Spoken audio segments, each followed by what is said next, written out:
نحن في مجمع خالد بن الوليد لأبناء وعائلات وأيتام وأرامل الشهداء الذين استشهدوا دفاعا عن الأمة الإسلامية بأكملها وليس عن القصير أو حمص أو سوريا.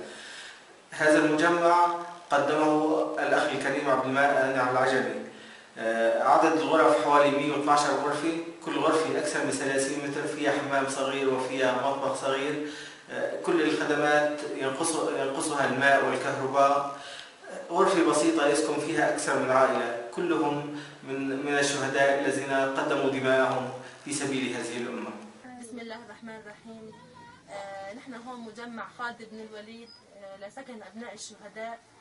نتوجه بالشكر للشيخ عبد المانع العجمي اللي كان الداعم الأول الأساسي لهذا السكن، اللي آوى يعني مئات الأيتام وكثير من الأرامل حتى مع ذويهم وعائلتهم. الشهداء اللي ضحوا بأرواحهم كرمال يعني ما بس أراضينا نحن وما بس ديننا وعرضنا بسوريا، إلا كرمال الأمة الإسلامية جمعاء. نسأل الله عز وجل يتقبلون ويزدي الخير لكل من ساعد وساهم بدعم هالمشروع ويكثر ألف خير، ونسأل الله عز وجل يقاويه بغرف الجنة مثل ما قاوى هالناس وهالأيتام، والله يجزيه الخير. نشكر الشيخ عبد المانع العجمي بدعمه. نحن بنتمنى من كل الداعمين ومن كل اللي عم يساعدوا الشعب السوري مأساته ومحنته الكبيرة انه يحذوا حذو الشيخ عبد المانع العجمي ويساعدونا مثل ما ساعدنا هذا الشيخ، الله يجزيه الخير. شهدائنا يعني ما بس كانت مثلا حصرا اللي طلعت تجاهد في سبيل الله، ما طلعت حصرا بس عشان الارض او عشان كانت عم تجاهد ضد نظام كافر، وماتت مشان رفع راية الاسلام ومشان كلمة لا اله الا الله والله اكبر. احنا اولاد الشهداء ساكنين هون بالمخيم اللي بناه عبد المانع العجمي. نحن بدنا نشكر كثير وندعي العالم يساعدونا.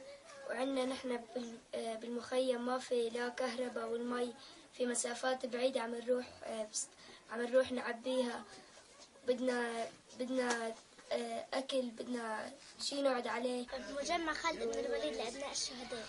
نحن بمجمع خالد بن الوليد لأبناء الشهداء. نحن راح أولادنا بسبيل الإسلام والمسلمين بسبيل هالوطن.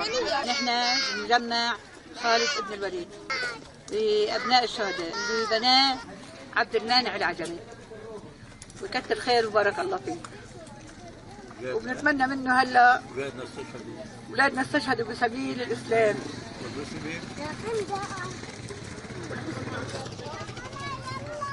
سبيل الإسلام والمسلمين.